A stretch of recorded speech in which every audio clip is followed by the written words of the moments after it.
Hi everybody. In this lesson we're going to learn how to read text from a file instead of only reading what somebody types at the console. So let's get started.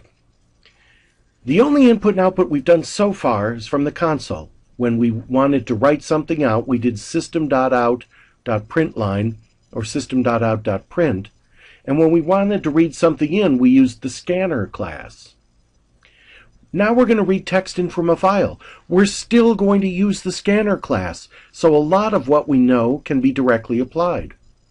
But we need to hook it up to a file instead of to system.in, which was the console, the keyboard. So let's see how we do that. To use the scanner with a file, I'm still going to have to create a variable that's an object of type scanner. So I'll still have to say scanner. Instead of console, I'll call this one my file. And let's say I'm going to now have to create my file is a new scanner. What we used to do in these parentheses is say system.in. Well, now I'm going to pass it, instead of system.in, I'm going to pass it a file object. Well, that means I have to create a file object. So I can pass in a new file, and here's the name of the file. While my file has next, Word is going to be my file.next. So let's look at what's happening in this code right here. I have to create the scanner my file. When I create it, I have to give it a file name, and then my file is hooked up as a scanner. It can do everything a scanner can do. We've used .next in a scanner before. We've never used this .hasNext. Terribly useful for us because it returns either a true or a false. If there's more data in the file, this will be true. If we've already hit the end of the file, this will be false. So I can go through a loop. I don't know how many times I'll go through, so I use while instead of for.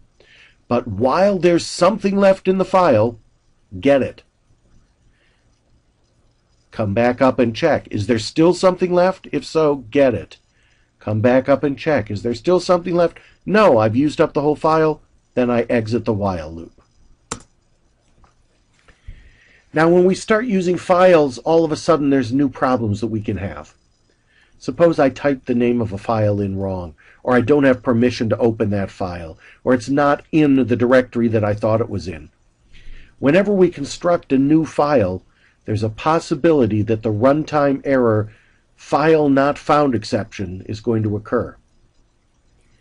The file class constructor, what gets executed when we do new file, throws an exception. We saw how we can catch exceptions before. This one throws an exception saying, I'm not going to handle it myself, but anybody that calls me needs to handle it. So either we've got to catch file not found exception in our code, or we throw it up to the person that called us. That's usually easier to do. So we're going to add a new phrase to the end of the first line of our method, which might have been public static void main. It might have been some other method. We're going to add a new phrase to the end of it that says throws file not found exception. Now you don't need to remember this syntax, because if you forget to do it, Eclipse will complain and it'll say, hey, do you want me to put this in for you? And we're going to take advantage of that. When you get to the practice video in Eclipse, we're going to do exactly that and see how Eclipse puts that in for us. So for the next 3 pages, I'm going to just show you an extended code example. Here's code that works. And then when we get to the practice video, we'll be building it line by line, and you'll see what happens as we go along and when Eclipse has to help us out and what errors we might make and so on. But here is some code that actually works. I've got a public static void main string args. I've added this new phrase, throws file not found exception. Now I'm going to have 2 scanners in this program. One of them is going to be my standard system in, so that I can type something on the console.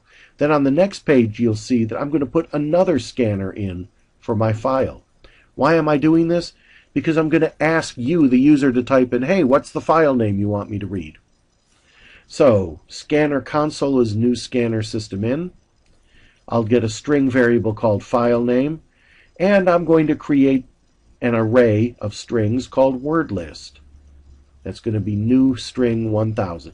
So I can read in up to 1,000 words. I'll set the number of words that I've read in so far equal to 0, and then I'll print enter the file name. And I'll get the next line that you type from the console and put that into file name. I'm ready to use that now. So let's look at the next page, page 2 of 3. This section of the code reads the file in and stores each word as an element in that array. So I've got my second scanner of this program. This scanner I've called my file instead of console. How do I initialize it? It's a new scanner, and instead of passing in system.in, I'm passing in a new file created from this file name. If that worked, then my file is ready to have me read from it. If it didn't work, it will have thrown the exception file not found, and I'll have an error at the bottom of my Eclipse console saying file not found.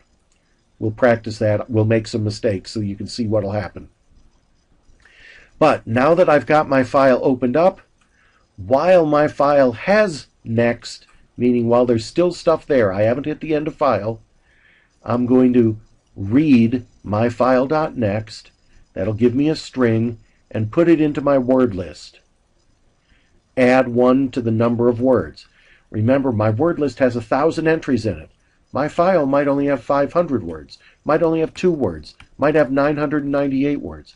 So I'm going to keep track of how many words I actually filled up, and then close the file that I was reading from. Let's look at our last page. Now we're going to print the words out, 1 per line, on the console. So here I've got a for loop, I equals 0, I less than num words. Notice I didn't use wordlist.length, which would be 1,000. I said the number of words that I've actually put some data into. And then I just do system.println wordlist sub I. So we're going to build that one in our practice video and see what happens.